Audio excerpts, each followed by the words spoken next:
Buongiorno e ben ritrovati con una nuova edizione del TG Flash di New Sicilia. In apertura alla politica si sono insediati oggi 4 nuovi assessori del comune di Catania dopo il giuramento a Palazzo degli Elefanti. Subentrano, elencati in ordine cronologico di presentazione delle dimissioni, agli uscenti Alessandro Porto, Paolo La Greca, Bruno Brucchieri e Sergio Parisi. Passiamo alla cronaca. Smantellato un presunto sistema di tratta di esseri umani e sfruttamento del lavoro in una fattoria di Ramacca nel Catanese. In manette 3 uomini. Secondo le indagini, i lavoratori stranieri venivano reclutati e costretti a turni massacranti di 14 ore, paghe irrisorie di 1,26 euro l'ora, vivendo in alloggi fatiscenti infestati da topi e sottoposti a cure improvvisate per impedirgli di rivolgersi ai medici. Contestate anche violenze sugli animali usate come forma di intimidazione.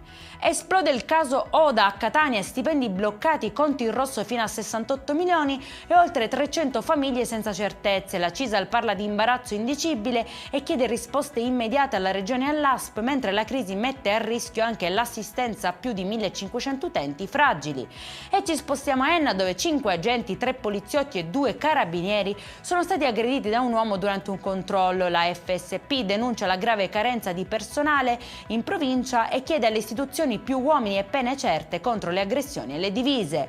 E in chiusura, un imprenditore di Malvagna nel Messinese è stato sorpreso dai carabinieri mentre smaltiva il liquido di molitura delle olive del proprio terreno senza alcun filtraggio. L'azienda non era iscritta all'albo dei gestori ambientali e il mezzo usato non era autorizzato. Sequestrati veicolo e area. Per questa edizione è tutto, prossimo appuntamento alle 19:30. Buona giornata.